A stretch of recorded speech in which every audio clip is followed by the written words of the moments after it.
और एक बहुत सुंदर लीला सूरदास जी वर्णन करते हैं।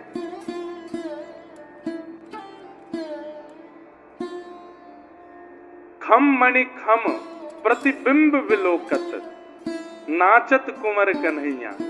कैसे? बोले नंद भवन में बहुत सारे खंबे लगे हैं और उन खंभों में ऐसी मणियां लगी हैं कि उन मणि के सामने आपको अपना ही चेहरा दिखाई देने लग जाता है। तो लाला गुटमुन चल के जामे और जैसे ही खंभ के सामने पहुंचे और खंभ में जाके जैसे ही ठाकुर जी अपना प्रतिबिंब देखते हैं उस मणि में, तो ठाकुर जी अपने ही प्रतिबिंब की नाक पकड़ते हैं, फिर आंख पकड़ते हैं, फिर गाल पकड़ते हैं और किल किल करके हंसते हैं। फिर उस मणि को पकड़ के खड़े हो जाते हैं, मानो जैसे ठाकुर जी को पता नहीं है कि ये मैं ही हूं। फिर उससे बात करते हैं, बोलना नहीं आता तो आओ आओ आओ करके उससे बात करते हैं। फिर वो उत्तर में कुछ और कहे तो उसको हाथ दिखाते हैं, फिर उसको मारते हैं, फिर थोड़े पीछे खड़े होकर के फिर नृत्य करते हैं, अपनी कभी कौंदनी दिखाते हैं, अपने पाजेब दिखाते हैं। और दूर खड़ी यशोदा मैया देख करके बस आनंदित होती है लाला की मधुर लीलाओं को। देखो लाला कैसे लीला कर रहे है, ऐसे ठाकुर जी लीला करते हैं।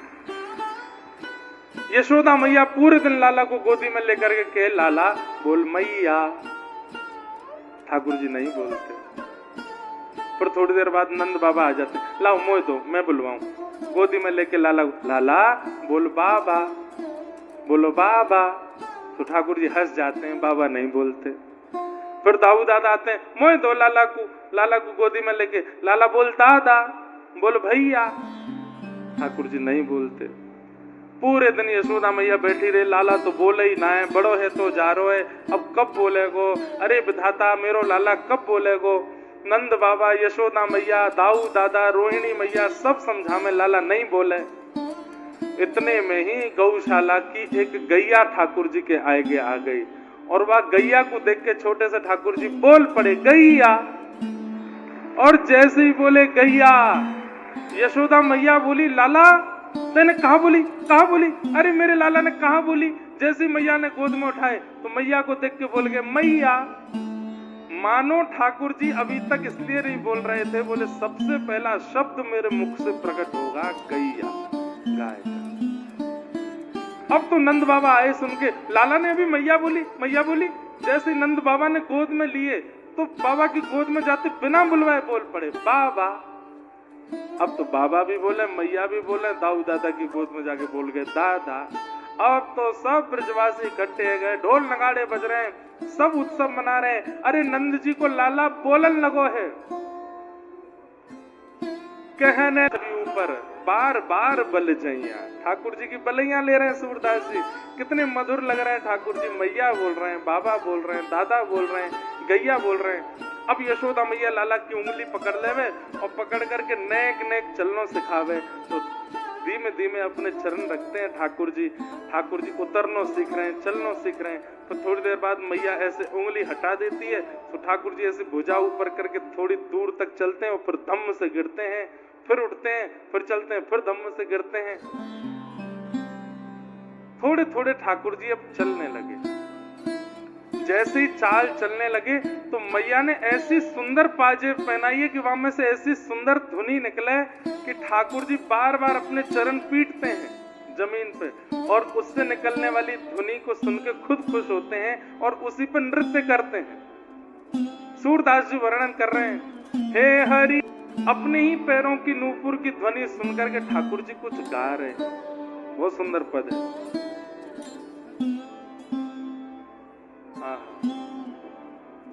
सुनाते हे हरि, कभी गैयाओं के सींग पे झूला झूलते हैं, कभी अग्नि से खेलते हैं, कभी बछड़ा बछियाओं के दांत गिनते हैं, गैयाओं के बालकों के मुंह खोल के उनके दांत गिनते हैं और फिर जोर जोर से रोते हैं, मैया इन बालकन के इतने दांत आए गए, मेरे दांत क्यों नहीं आए हैं। श्रृंग अग्नि डिम्ष्टि जल, कभी जल में क्रीड़ा करते हैं, नंद बाबा को घेर देते हैं, दाऊ दादा को घेर देते हैं। कभी कभी मैया को भी जल भरने जाती हैं तो उनको भी घेर देते हैं। श्रृंग अग्नि डिम्ष्टि जलत द्विजकंटकेभ्यः ब्राह्मण संतों के साथ में ठाकुर जी बड़ी लीला करते हैं, बहुत सुंदर है। संत महात्मा और ब्राह्मणों के साथ ठाकुर जी बड़ी मधुर लीला करते हैं। कैसी लीला करते हैं? ठाकुर जी का एक सखा है, उसका नाम है मधुमंगल। मधुमंगल ने ठाकुर जी के कान में एक बात बोल दी है, तब से ठाकुर जी को और कुछ नहीं सुहा रहा है। क्या? कि लाला अब तू बड़ो है गयो, अपनो ब्याह कराए ले। कितने साल के हैं ठाकुर जी? 3.5 वर्ष के हैं। और मधुमंगल जो है ये 18 वर्ष का है। 18 वर्ष का मधुमंगल है, 3.5 वर्ष के ठाकुर जी हैं, और वो मित्र हैं दोनों, 18 वर्ष को और 3.5 वर्ष के। तो मधुमंगल कहा कहवे ठाकुर जी थे, लाला यही सही समय है, तू अपनो ब्याह करवाए ले। क्यों? अगर याते ऊपर गयो तो देख मैं 18 वर्ष को है गयो, अभी तक मेरो ब्याह ना है भयो।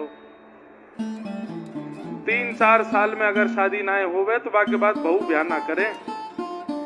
तो ठाकुर जी को तो इतनी चिंता हो गई इस बात की, यशोदा मैया जा करके कहने लगे, बोले मैया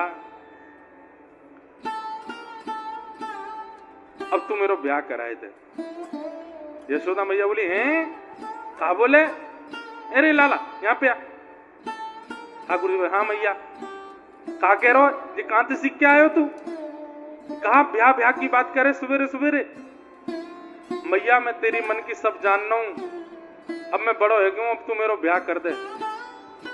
मैया बोली, क्यों करेगो ब्याह? और ये कौन ने सिखाया तो को ब्याह ब्याह कहा होवे तो को पता है? बोले हाँ मैया, बहू आ जाए, जैसे नंद बाबा की बहू आप हो, ऐसी मेरी वो एक बहू आ जाएगी। अच्छा लाला ये बात कौन ने सिखाई तो को? बोले मुझको मधुमंगल ने बताई। मैया बोली, मधुमंगल की तो आज पूजा मैं करूंगी, ये सिखावे लाला? 3.5 वर्ष के बालक को ऐसी बात सिखानी चाहिए? मैया तू बात है मत पलटे, बता मेरो ब्याह कब करावेगी? मैया बोली, लाला पहले बड़ो तो है जा। बोले बड़ो कैसे हूं मैं? बोले जब बालक अपने काम स्वयं करन लग जाए तो समझो बड़ो है गयो। तो को तो नवाऊं मैं, तो को तो तैयार भी मैं ही करूं, तो को तो रोटी मैं ही खवाऊं, तो को दूध भी मैं ही पिवाऊं, तेरे बालन को भी मैं ही काटूं, सब कुछ मैं करूं, अभी ब्याह कैसे है जाएगा?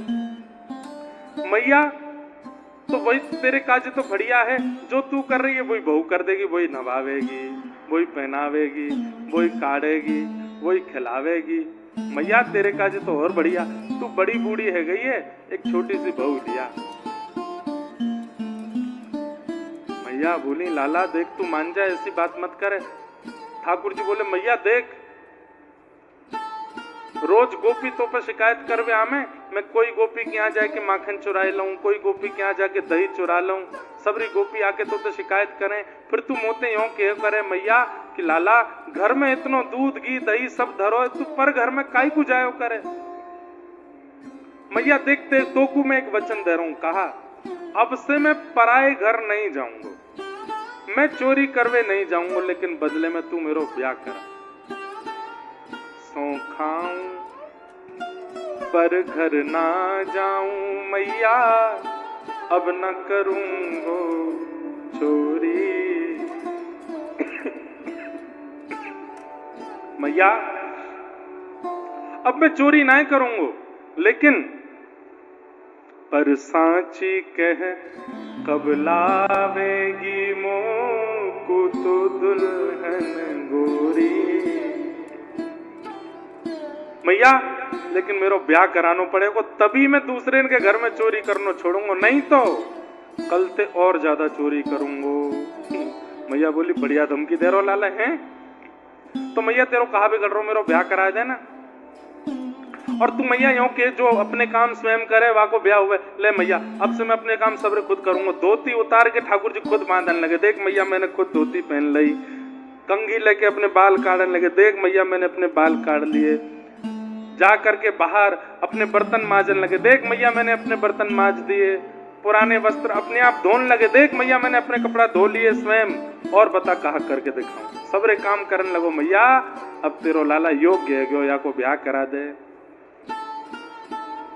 मैया बोली, यहाँ पे लेके ठाकुर जी को गोद में बैठायो। अच्छा यूं बता कैसी बहू लाऊं तो को? ब्याह करेगो, यूं बता दे कैसी बहू चाहिए। ठाकुर जी कह रहे हैं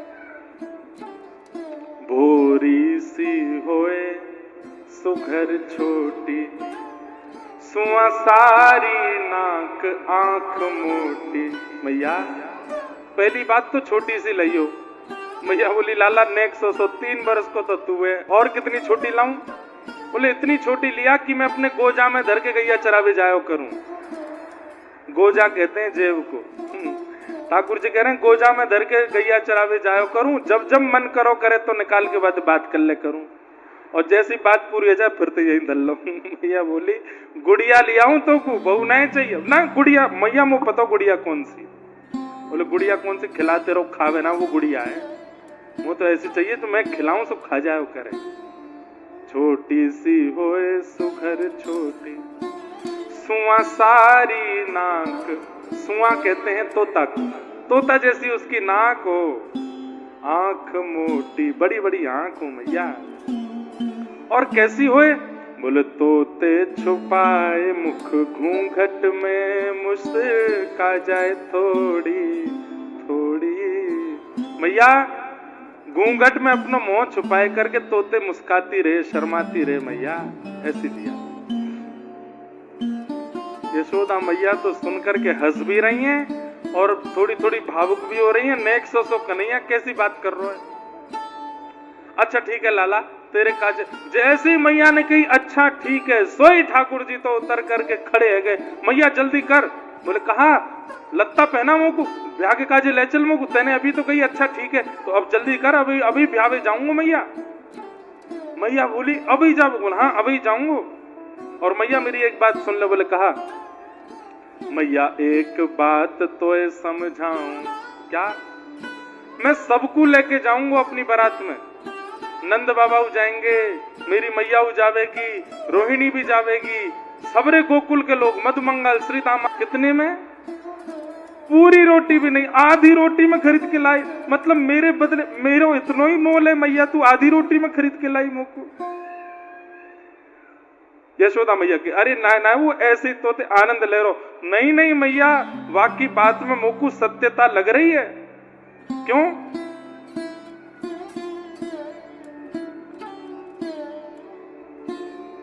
बोले एक दिना दाऊ दादा ने मैंने कही, बोले दाऊ दादा तुम मुझे झूठ बोल रहे हो। यशोदा मैया मुकू खरीद के ना लाइए, मैं तो उन्हीं को लाला हूं।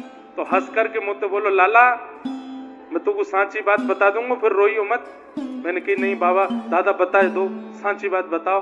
तो मुझे कहे गोरे। बोले ये बात तो सांची है लाला, तू तो आधी रोटी पे लाए हो गए है। मैया मैं या दाऊ के संग नहीं जाऊंगा, मैं आपको ब्याह में नहीं लेके जाऊंगा।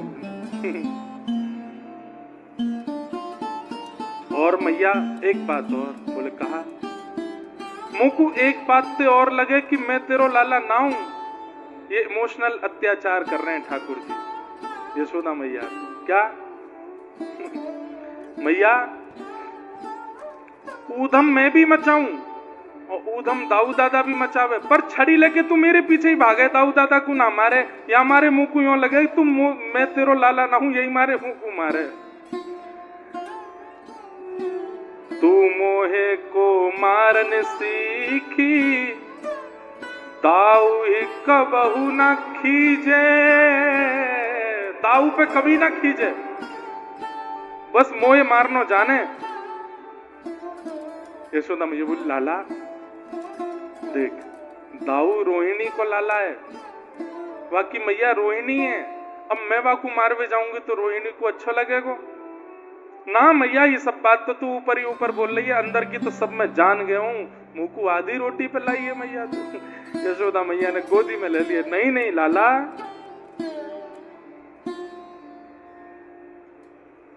हाँ कितनी अच्छी बात है। यशोदा मैया कह रहे सुनहु कान बलभद्र चबाई, जन्मत ही को धूत। अरे लाला तुम बलराम की बात मत सुने, जन्मते ही धूत है वो तो। बोल मैया तू मुझको बस इतना बता दे मैं तेरो लाला हूं कि ना हूं। तो यशोदा मैया क्या कह रही हैं सूरदास मोहे गोधन की सो। यशोदा मैया कह रही हैं, मैं अपनी सबरी गैयान की सौगंध खा के कह रही हूं लाला, सूरदास मोहे गोधन की सो, हो माता तू पूत, लल्ला लाला तो है यशोदा ही को जायो, लाला तू तो यशोदा ही को जायो। और ठाकुर जी मैया के अंक में भर गए, थोड़ी देर रोते रहे, अरे मैया मैं तो तेरो ही लाला हूँ, और मैया तू सबको बताए दियो कि मैं तेरो लाला हूँ। सबरे ग्वाल बाल आके के मुंह को छेड़े। मैया ने अगले दिन सबरे ग्वाला बुलाए। कैसे? ठाकुर जी से कही तू सबन को जाए के कहा कि आज मैं घर में मालपुआ बना रही हूँ, तो मधुमंगल श्री दामा तन सुखा मन सुखा धन सुखा और बलराम के जितने सखा सबन ने बुला ले। ठाकुर जी सबके पास गए, बोले सुनो आज मैया घर में जो है का मालपुआ बना रही है, सबन को बुलायो, केवल मेरे सखा और दाऊ दादा के सखा आमेंगे। सबरे बोले आज कहा है लाला, आज काय को बनना है मालपुआ? बोले सांची बात तो तुम लोग सुन के सबरे चिढ़ जाओगे मोते। बोले काय को, ऐसी क्या बात है? बोले मेरो ब्याह पक्को है गयो है, सो मैया सबन को मालपुआ दे रही है, आ जाओ। सबरे ग्वाल बाल सबरे सोचने लगे, अरे यार लेक्से से को हमारो ब्याह भयो नहीं, मैं 18 वर्ष को हैगो, मैं 15 वर्ष को हैगो, मैं 14 को हैगो, या 3 वर्ष के को ब्याह हेरो है। सबन ने जाके दाऊ दादा से कही, दाऊ दादा तुम्हारो पत्ता कट गो, हम लोग कुआरे बैठे रह गए, नेक सो कल को जन्मो कन्हैया को ब्याह हेरो है। बोले कौन ने कही? बोले यशोदा मैया पुआ बना रही है घर में। दाऊ दादा सब ग्वाल बालन को लेके बोले मैं मैया से लड़ूंगा, पहले मेरो होएगो मैं बढ़ूं। घर में जैसे ही पहुंचे सबरे ग्वाल बाल जैसे नंद भवन के भीतर गए, सोई ठाकुर जी छुपे हुए खड़े। ठाकुर जी ने तुरंत दरवाजो बंद कर दियो और बंद करके अंदर से चटकनी लगाई दी। इतने में मैया छड़ी लेकर के आई और आए करके सबरे ग्वाल बाल खूब जोड़ दे धुने। अरे मैया कहा भयो खा तेने लाला ते यो कही कि आए मैं आधी रोटी में लेके आई हूँ।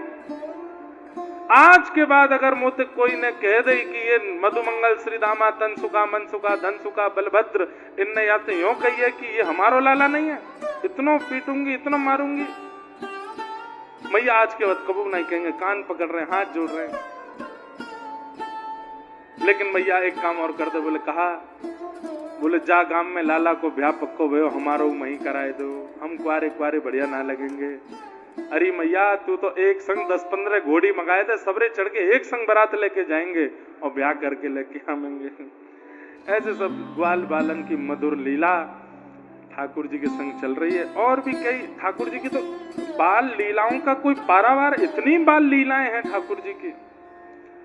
किसी किसी कथा में 1 बोल पाते हैं, 2 बोल पाते हैं, 3 बोल पाते हैं, इतनी लीलाएं हैं ठाकुर जी की।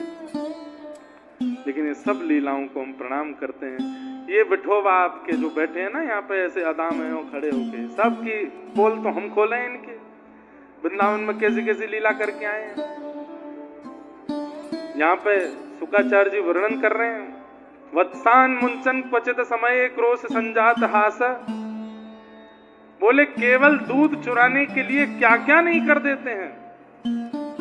गायों के बछड़ा बछियाओं को खोल के भाग जाते हैं। मरकान भोक्षण विभजति सचिन नात्री भांडम भिन्नति, बंदरों की फौज लेके चलते हैं। अब यहाँ पे शुक्राचार्य जी कह रहे हैं ठाकुर जी का पेट तो है इतना सा, खुद का पेट तो 2-3 बार में भर जाता है, अब मक्खन है इतना सारा, तो क्या करें? तो फिर ग्वाल बालों को खिलाते हैं, मधुमंगल सीतामा सबको खवाएंगे।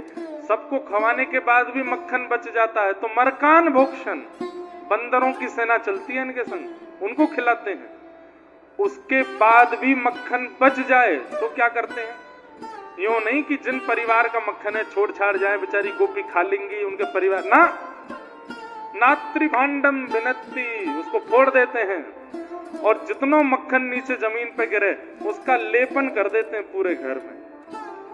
पूरे घर में लेपन करते हैं। क्यों? जैसे ही वो गोपी घर में आवे, पाम रखे, सोई सर रपट करके सिर पर टूट जाए, बाकी कमर मर फूट जाए। आधी से ज्यादा गोपियों के फ्रैक्चर हो गए हैं गोकुल में जब से ठाकुर जी का जन्म हुआ है। कोई की कमर टूट गई है, कोई को सिर टूट गया, कोई का सबरी ऐसी लंगड़ा लंगड़ा करके चले। और वो कहते हैं ना कि इन लंगड़ा कर चल रही गोपियों का ये तो है आर्ट, और आर्टिस्ट कौन है? मुरली मनोहर, श्याम सुंदर। ऐसा लिंपन कर दें पूरे मक्खन को। एक बार एक गोपी थी प्रभावती, एक दिन सब गोपियों के बीच में आके कहती है, तुम्हारे घर चोरी करता है कन्हैया, मेरे घर ना कर सके। मेरो इतना डर है, मेरो इतना खौफ है कि वो घर में आ ना सके। प्रभावती का एक देवर था, वो ठाकुर जी का सखा था। आप कहोगे प्रभावती होगी 20, 21, 22, 25 साल की, उसका देवर इतना छोटा था कि ठाकुर जी, प्राचीन काल में एक एक परिवार में 10-10 बालक होते थे। हमने ये भी सुना है कि घर के बड़े बालक का जन्म, घर के बड़े बालक का विवाह है, घर के बड़े बालक का विवाह, बड़े बालक की जो माँ है उनके गर्भ में भी बालक है। ऐसा भी पुराने समय में हुआ है कि घर के बड़े बालक का ब्याह हो रहा है और कन्यादान करने जो माँ बैठी हैं वो अभी 2 महीने बाद उनके भी बालक होने वाला है। ऐसे भी, क्योंकि 10-10, 12-12, 15-15 बालक होते थे ठाकुर जी के समय पर तो। और अब प्रभावती का जो देवर है वो 4 वर्ष का है, वो ठाकुर जी का सखा है। प्रभावती बोली, मेरे घर चोरी करके दिखाएं तो मैं बताऊं। देवर ने ये बात सुन ली, जाकर के ठाकुर जी से बोले, लाला ये हमारी भाभी आई ना प्रभावती, आज चौड़े में सबरी गोपीन के बीच में कह रही, लाला मेरे घर चोरी करके दिखाए तो मैं मानूं। लाला अब तो चाहे जो है जाए, यही के घर चोरी करनी है। ठाकुर जी चलो। ठाकुर जी उसके घर गए। जैसी प्रभावती यमुना जल भरने के लिए गई, देवर ने कुछ आवाज करके ठाकुर जी को बता दिया कि घर में नहीं, आ जाओ। गए, जाके चोरी करी, खूब सारा जो मक्खन था उसके घर में लिंपन कर दिया। प्रभावती जैसे ही घर आई, रिपट करके गिर गई, हाथ पांव टूट गए। घूंघट करके गई यशोदा मैया से, जाके शिकायत करके आई, अपने लाला को समझा लो, काउतना मेरे हाथ में पड़ गए हो ना, या कारे को भूरो कर दूंगी मैं। समझे? भूरा कहते हैं गोरे को, वैसे तो हमारे यहाँ होली में कहते हैं कारे को लाल बनाओ, मतलब ये कारो है या कोई ऐसा रंग लगाओ कि लाल है जाए पूरा। लेकिन आज प्रभावती कह रही है, मार मार के भूरो कर दूंगी, आए गोरो है जाए वो। और मैया फिर मोते मत कही हो, तो समझा ले अपने लाला है। यशोदा मैया बोली, देख मेरे लाला की शिकायत मत करे, जब रंगे हाथ पकड़े, कोई सबूत तेरे पास हो तो आइयो। प्रभावती बोली, मेरो नाम प्रभावती नहीं, अगर रंगे हाथ तुम्हारो लाला नहीं पकड़ो तो। मैया बोली, जा, जब रंगे हाथ पकड़े तब आइयो, अभी मत बोला कछु। प्रभावती चली गई। ठाकुर जी जब कभी उसके सामने से निकले, ठाकुर जी ऐसे हाथ दिखाए थे। प्रभावती बोली, जिस दिन हाथ पड़ गए हो लाला, तू बाद ना फिर नानी याद आ जाएगी तो है।